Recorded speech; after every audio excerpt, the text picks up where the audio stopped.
आपको क्या करना है बेटा, कॉपी और पेन लेकर सिंसियरिटी के साथ बैठना है। बाकी मेरा काम है आपको एसेंटू रिएक्शन को समझाना।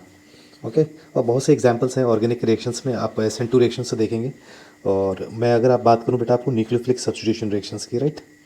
तो यहाँ पर अगर न्यूक्लियोफिलिक सब्स्टिट्यूशन रिएक्शंस की हम बात करें, ओके, देखो न्यूक्लियोफिलिक सब्स्टिट्यूशन रिएक्शन मेनली, है ना, दो टाइप की रहती हैं। दो टाइप की बेटा कौन सी, SN2 reaction and second one is SN1 reactions. बहुत कॉमन रिएक्शंस है और बहुत फेमस रिएक्शन है ये, और इस पर बेस्ड बहुत सी रिएक्शंस आपको मिलती हैं। ओके। तो आज मैं आपको SN2 रिएक्शन सिखाऊंगा, नेक्स्ट लेक्चर में आपको सिखाऊंगा SN1 रिएक्शंस। तो फोकस करना है अंडरस्टैंडिंग पर। ओके। थोड़ा सा सेंसिटिविटी के साथ में बैठना है, तो एक एक क्रिस्टल क्लियर आपको चीज़ें समझ में आएंगी कि SN2 रिएक्शंस को कैसे करना होता है और SN1 रिएक्शन से। ओके। तो सबसे पहले SN2 रिएक्शंस की बात कर लेते हैं। तो इसे मैं एग्जाम्पल के थ्रू समझाने की कोशिश करता हूँ। ओके। वैसे अगर आप न्यूक्लियोफिलिक सब्स्टिट्यूशन रिएक्शन की बात करेंगे कि nucleophilic substitution reaction means what, that means one nucleophile replaced another nucleophile. One nucleophile replaced by another nucleophile. That is called nucleophilic substitution reaction. SN2 का मतलब है bimolecular nucleophilic substitution reaction. That means rate depends on the concentration of substrate as well as concentration of the nucleophile. Okay. तो rate दोनों चीज़ों पर depend करेगा। That means biomolecular nucleophilic substitution reactions. तो एक तो बात ये होगी, इसको मैं एग्जांपल के थ्रू समझाता हूँ। देखो इस रिएक्शन को एग्जाम्पल थ्रू, जैसे मैं अगर बात करूँ methyl chloride react with base और sorry nucleophile this OH and the formation of CH3OH, है ना। तो ये OH is replaced this Cl, OH nucleophile replace Cl nucleophile, this reaction को SN2 रिएक्शंस, ठीक है ना। तो इसे SN2 रिएक्शन कहेंगे। इसको मैकेनिज्म देखो, इसमें बेटा मैकेनिज्म में क्या होगा, मिथाइल क्लोराइड को मैं इस तरीके से लिख देता हूँ, मिथाइल क्लोराइड। ओके। तो ये मिथाइल क्लोराइड है। हमें CCl, Cl is good leaving group. इस CCl बॉन्ड के अपोजिट साइड में एंटी बॉन्डिंग साइड प्रेजेंट होती है, जहाँ न्यूक्लियोफाइल इसकी बैक साइड पर अटैक करता है ना, और ये Cl लीव आउट कर देता है। बट अगर बीच में एक स्टेज आती है जिसे बोला जाता है ट्रांजिशन स्टेट। ओके। तो इसे बेटा हम क्या बोलते हैं, ट्रांजिशन स्टेट, यानी कि न्यूक्लियोफाइल इस बॉन्ड के साथ बनना स्टार्ट होगा और Cl बॉन्ड ब्रेक होना स्टार्ट होगा साइमल्टेनियसली। तो इस स्टेट को हम बोलते हैं ट्रांजिशन स्टेट। ये ट्रांजिशन स्टेट कहलाएगी। और फाइनली क्या होगा, Cl लीव आउट कर जाएगा और इन्वर्जन हो जाएगा। फाइनली इन्वर्टेड प्रोडक्ट मिल जाएगा आपको इस तरीके से, है ना। तो HCH3, है ना। तो इसको बोला जाता है वॉल्डन इन्वर्जन। ओके। क्या बोलते हैं बेटा इसको, वॉल्डन इन्वर्जन बोला जाता है, इसको वॉल्डन इन्वर्जन कहा जाता है। तो क्या ये मैकेनिज्म आपको समझ में आ रही। रिएक्शन कब फेवरेबल होगी, रिएक्शन फेवरेबल होने के लिए ये जो Cl है, मीन्स कोई भी अगर यहाँ लिविंग ग्रुप है, जो लिविंग ग्रुप है वो कैसा होना चाहिए बेटा, गुड लिविंग ग्रुप होना चाहिए, गुड लिविंग ग्रुप होना चाहिए, like chlorine, bromine, iodine, these are the good leaving group, है ना। तो उतनी रिएक्शन क्या होगी बेटा, फेवरेबल होगी। न्यूक्लियोफाइल कैसा होना चाहिए, स्ट्रॉन्ग न्यूक्लियोफाइल, तो स्ट्रॉन्ग न्यूक्लियोफाइल होना चाहिए। ओके। और तो सबस्ट्रेट की बात करें तो ये जो पार्ट है ना, ट्राइंगुलर कैविटी जो बन रही है बेटा, ठीक है ना, इसको ट्राइंगुलर कैविटी बोल रहा हूँ मैं, राइट। तो ये जो ट्राइंगुलर कैविटी बन रही है, ट्राइंगुलर कैविटी अगर मैं इसे कहूँ, ट्राइंगुलर कैविटी बन रही, तो जितनी ट्राइंगुलर कैविटी में स्पेस अवेलेबल होगा, मीन्स स्टेरिक हिंड्रेंस कम होगी, तो उतना ज़्यादा रेट ऑफ रिएक्शन क्या होगा, बढ़ जाएगा, राइट। तो रेट ऑफ रिएक्शन इस बात पर डिपेंड करेगा कि यहाँ स्टेरिक हिंड्रेंस कितनी कम है, यानी कि स्पेस छोटे ग्रुप होंगे, स्मॉल ग्रुप होंगे, तो इनके बीच में स्पेस ज़्यादा अवेलेबल रहेगा, न्यूक्लियोफाइल इजीली अप्रोच कर सकता है, तो रेट ऑफ रिएक्शन क्या होगा बेटा, इंक्रीज़ कर जाएगा। जैसे जैसे बल्कीनेस बढ़ती जाएगी वैसे वैसे क्या होगा, न्यूक्लियोफाइल की अप्रोचिंग टेंडेंसी कम होगी और रेट ऑफ रिएक्शन डिक्रीज़ कर जाएगा। ओके। तो ये बात होगी हमारी SN2 रिएक्शन की। सॉल्वेंट की भी बात कर लेते हैं। सॉल्वेंट जो है पोलर एप्रोटिक सॉल्वेंट फेवरेबल रहता है इसके लिए। तो ये सारे पॉइंट्स डिस्कस किए मैंने। अब इसमें देखो, इसमें पॉइंट्स क्या आते हैं, फीचर्स की बात कर लेते हैं। मैं स्लाइड में समझा देता हूँ उसको, फीचर्स ऑफ SN2 रिएक्शंस को। तो मैंने बेटा आपसे क्या कहा है कि रेट किस बात पर डिपेंड कर रहा है, rate depends on the concentration of substrate as well as the concentration of nucleophile. ये बात मैंने कही है आपसे। अगर मैं ये कहूँ सबस्ट्रेट और न्यूक्लियोफाइल की कंसंट्रेशन बेटा मैं क्या करूँ, इन दोनों की कंसंट्रेशन को अगर मैं डबल कर दूँ, अगर न्यूक्लियोफाइल और सबस्ट्रेट की कंसंट्रेशन डबल कर दूं, तो क्या आप मुझे बता सकते हो कि रेट कितने टाइम्स इंक्रीज होगा, राइट। ये मेरा सवाल हो गया यहाँ पर। ये केमिकल काइनेटिक्स में भी, हम केमिकल काइनेटिक्स फिजिकल केमिस्ट्री के अंदर भी इस क्वेश्चन को हम पढ़ते हैं और एग्जाम के अंदर भी पूछा जाता है। तो होपफुली कि आप मुझे आंसर दे पाओगे इसका, ठीक है। सिंगल स्टेप में रिएक्शन होती है, सिंगल स्टेप मैकेनिज्म बोला जाता है, और साथ में मैंने इसको बोला है कंसर्टेड मैकेनिज्म भी कहा जाता है। कंसर्टेड सिंगल स्टेप मैकेनिज्म कहने का मतलब ये बॉन्ड फॉर्मेशन और बॉन्ड ब्रेकिंग साइमल्टेनियसली ही होता है, राइट। इंटरमीडिएट की बात करें, इंपॉर्टेंट पॉइंट्स है। इंटरमीडिएट क्या है, इंटरमीडिएट ट्रांजिशन स्टेट बोला जाता है, ट्रांजिशन स्टेट है इसके अंदर, या फिर आप कहते हैं कि नो इंटरमीडिएट, राइट, या नो इंटरमीडिएट भी लिखा होता है। किसके थ्रू फेवर्ड होगी रिएक्शन, स्ट्रॉन्ग न्यूक्लियोफाइल होना चाहिए। जनरली नेगेटिवली चार्ज को आप स्ट्रॉन्ग न्यूक्लियोफाइल कहते हैं। रिएक्टिविटी की मैंने बात की आपसे कि रिएक्टिविटी अल्काइल हैलाइड की देखेंगे, प्राइमरी की केस में ज़्यादा फेवरेबल होगी, सेकेंडरी की केस में लेस, और टर्शियरी हैलाइड की केस में लीस्ट फेवरेबल। उसका रीज़न मैंने आपसे कहा है स्टेरिक इफेक्ट, यानी कि स्टेरिक इफेक्ट मीन्स क्राउडिंग ज़्यादा होगी तो न्यूक्लियोफाइल के अप्रोच करने की टेंडेंसी कम होगी, that means rate of reaction कम हो जाएगा, राइट। तो ये भी पॉइंट इंपॉर्टेंट है, इस पॉइंट को भी ध्यान में रखेंगे आप। ओके, तो SN2 रिएक्शन के केस में, प्राइमरी हैलाइड के केस में, प्राइमरी हैलाइड के रिएक्शन में रेट ऑफ रिएक्शन बेटा क्या होगा, सबसे ज़्यादा होगा। टर्शियरी हैलाइड के केस में रेट ऑफ रिएक्शन क्या होगा, सबसे कम होगा। रीज़न क्या है, यहाँ बल्कीनेस कह लो आप, या स्टेरिक हिंड्रेंस कह लो, क्या होगी, बढ़ जाती है। यहाँ बल्कीनेस क्या होती है बेटा, इस वाले केस में अगर बात करें, यहाँ बल्कीनेस कम होती है, या आप स्टेरिक हिंड्रेंस कह लो तो कम होगी। तो जहाँ बल्कीनेस स्टेरिक हिंड्रेंस कम होगी वहाँ रेट ऑफ रिएक्शन ज़्यादा होगा, जहाँ बल्कीनेस ज़्यादा होगी वहाँ रेट ऑफ रिएक्शन कम होगा। Is it clear? Okay, next slide की तरफ मूव करते हैं। फेवर्ड बाई, मैंने आपसे कहा है कि पोलर एप्रोटिक सॉल्वेंट फेवरेबल होता है। अब पोलर एप्रोटिक सॉल्वेंट किसे बोला जाता है, पोलर एप्रोटिक सॉल्वेंट आप डाईमिथाइल फॉर्मामाइड DMF को भी कहते हैं, DMSO को भी बोला जाता है, डाईमिथाइल सल्फोक्साइड, और एसीटोन को भी आप पोलर एप्रोटिक सॉल्वेंट बोलते हैं, ठीक है। तो ये पोलर एप्रोटिक सॉल्वेंट है। जनरली कोई भी रिएक्शन देखेंगे तो आपको SN2 रिएक्शन है तो उसके ऊपर ये सॉल्वेंट दिखाई देगा एरो के ऊपर, राइट। DMF शॉर्ट में लिखा होता है डाईमिथाइल फॉर्मामाइड। स्ट्रक्चर की बात करोगे तो डाईमिथाइल फॉर्मामाइड ऐसे लिखा जाता है ना, ये डाईमिथाइल फॉर्मामाइड कहलाएगा। अगर इसकी बात करोगे तो इसको बोला जाता है, अगर मैं H लिख दूँ, H ये यहाँ NH2 लिखा है तो इसको फॉर्मामाइड बोला जाता है।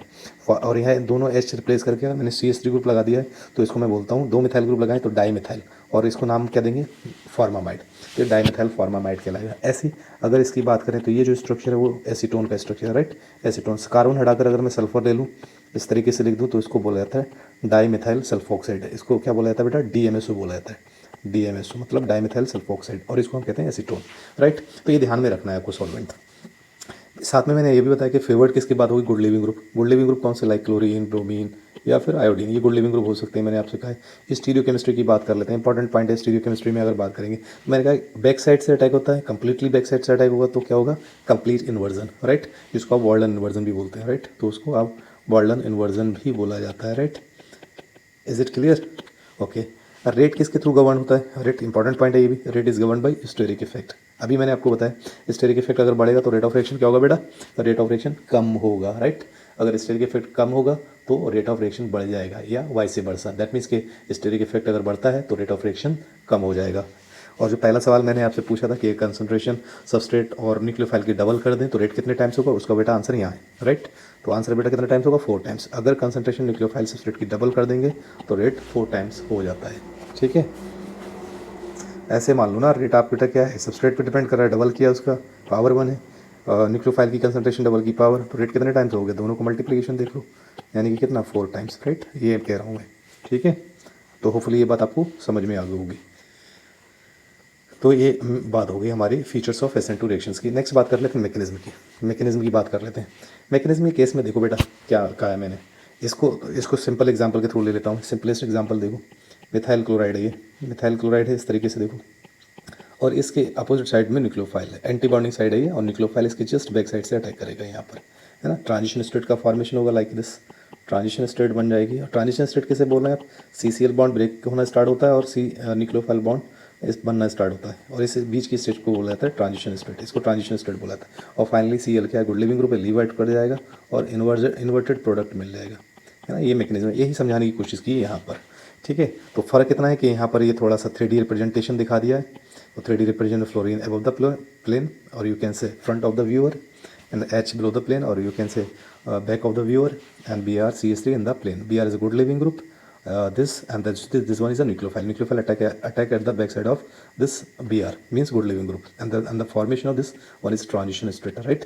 And finally this Br leave out and the inverted product formed. This is the mechanism of SN2 reaction. Is it clear? Okay.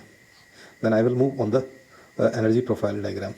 तो एनर्जी प्रोफाइल डायग्राम में बेटा देखो यहाँ पर यही समझाने की कोशिश की, प्राइमरी हैलाइड है, न्यूक्लियोफाइल है, ट्रांजिशन स्टेट का फॉर्मेशन होगा और फाइनली प्रोडक्ट बनेगा। अब इसमें बहुत सी इन्फॉर्मेशन हिडन है, उन इन्फॉर्मेशन को मैं आपको बताता हूँ क्या इन्फॉर्मेशन हिडन है। तो यहाँ बेटा देखो पीक कितनी दिखाई दे रही है, यहाँ पर जो पीक है वो पीक क्या है बेटा, एक पीक दिखाई दे रही है। तो यानी कि इसका मतलब ये क्या है, सिंगल स्टेप रिएक्शन है, ठीक है, सिंगल स्टेप रिएक्शन है। तो आपको एक हिंट मिल जाता है यहाँ से कि नंबर ऑफ पीक जितनी ग्राफ में दिखाई देंगी, नंबर ऑफ पीक्स जितनी दिखाई देंगी तो नंबर ऑफ स्टेप्स उतनी ही इन्वॉल्व हुई होंगी रिएक्शन में। तो ये आप ध्यान में रखो, number of peaks equal to number of steps involve in the reaction, okay. अगर सपोज़ मैं ये सवाल आपसे पूछूं, ऐसे मैं ग्राफ ड्रॉ कर दूं कि ये कोई ग्राफ है, इसमें ये मैंने एनर्जी ले लिया है, यहाँ पर यहाँ रिएक्शन कोऑर्डिनेट लिख दिया मैंने, रिएक्शन कोऑर्डिनेट, ये रिएक्शन कोऑर्डिनेट है, ये एनर्जी प्रोफाइल है, एक्सिस है। और इसमें पीक्स को आइडेंटिफाई करके इसमें क्या करना है बेटा आपको, पीक्स को आइडेंटिफाई करना है, नंबर ऑफ पीक्स देखना है कितनी है, और जब नंबर ऑफ पीक्स आप देख सकते हो तो ये बता सकते हो कि कितने स्टेप मैकेनिज्म है, राइट। तो आपको बताना है how many steps involve in this mechanism, in this diagram. Okay, तो इसका आंसर मुझे दे सकते हो। ठीक है, ऐसे भी क्वेश्चंस केमिकल काइनेटिक्स के अंदर मिलते हैं, बहुत इजी है, बहुत आसान है, और ऐसे सवाल भी एग्जाम में पूछे जाते हैं। अब सवाल यहाँ कर लेते हैं कि यहाँ एंथैल्पी ऑफ रिएक्टेंट होगी और यहाँ एंथैल्पी ऑफ प्रोडक्ट होगी।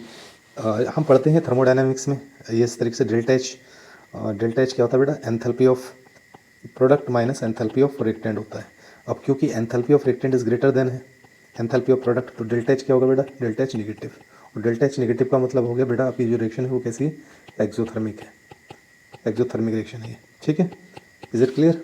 तो यहाँ देखो, या ऐसे कह सकते हो आप, क्योंकि यहाँ रिएक्टेंट की एनर्जी ज़्यादा है, प्रोडक्ट की एनर्जी कम है, तो इस रिएक्शन को कैसा बोलेंगे आप, एक्सोथर्मिक रिएक्शन बोलेंगे, राइट। हाँ, अगर इस तरीके का ग्राफ रहता, इस तरीके का ग्राफ होता, इस तरीके से अगर ग्राफ दिया होता, तब क्योंकि enthalpy of reactant is less but enthalpy of product is greater than enthalpy of reactant, then reaction is endothermic. तो उस केस में आप बोलेंगे डेल्टा एच सर पॉजिटिव होगा, और डेल्टा एच पॉजिटिव होगा और रिएक्शन कैसी कहलाएगी, एंडोथर्मिक। तो ये बात भी मैंने ऐड कर दी यहाँ पर, ठीक है। फिर हो सकता है सर आपके दिमाग में ये क्वेश्चन हो, आप कहेंगे सर अगर इस तरीके का ग्राफ हो जिसमें रिएक्टेंट और प्रोडक्ट की एंथैल्पी इक्वल हो तो डेल्टा एच क्या होगा, तो उसका आंसर आप दोगे, राइट। अगली स्टेप की तरफ बढ़ जाता हूँ, एग्जाम्पल्स देख लो। अब क्योंकि सेकेंडरी हैलाइड है, ये जो लिया है बेटा कैसा है, सेकेंडरी हैलाइड है, क्लियर है ना, ये सेकेंडरी हैलाइड है, और ये आपने न्यूक्लियोफाइल यूज़ किया है, न्यूक्लियोफाइल है और सॉल्वेंट यूज़ किया, सॉल्वेंट क्या है, DMSO है। तो रिएक्शन किसके थ्रू जाएगी बेटा, ये SN2 मैकेनिज्म के थ्रू ही जाएगी, यानी कि जो न्यूक्लियोफाइल है वो कहाँ से अटैक करेगा, back side of the Cl group. Back side से अटैक करने से ट्रांजिशन स्टेट का फॉर्मेशन होगा, Cl बॉन्ड ब्रेक होना स्टार्ट होगा, OH बॉन्ड बनना स्टार्ट होगा, और फाइनली इन्वर्टेड प्रोडक्ट का फॉर्मेशन होगा। Is it clear. Okay, problems of SN2 reactions की बात कर लेंगे, तो आज के लिए इतना ही रहने देते हैं, और नेक्स्ट स्लाइड में मैं डिस्कस करूँगा SN2 रिएक्शंस की प्रॉब्लम्स ले सकते हैं, और SN1 रिएक्शंस की बात कर लेंगे। एक बार देख लो मैंने क्या बताया आपको। फर्स्ट वाली रिएक्शन में देखो, SN2 रिएक्शन की बात की, मैंने कहा NSR reactions, nucleophilic substitution reactions, SN2 होगी या SN1 होगी।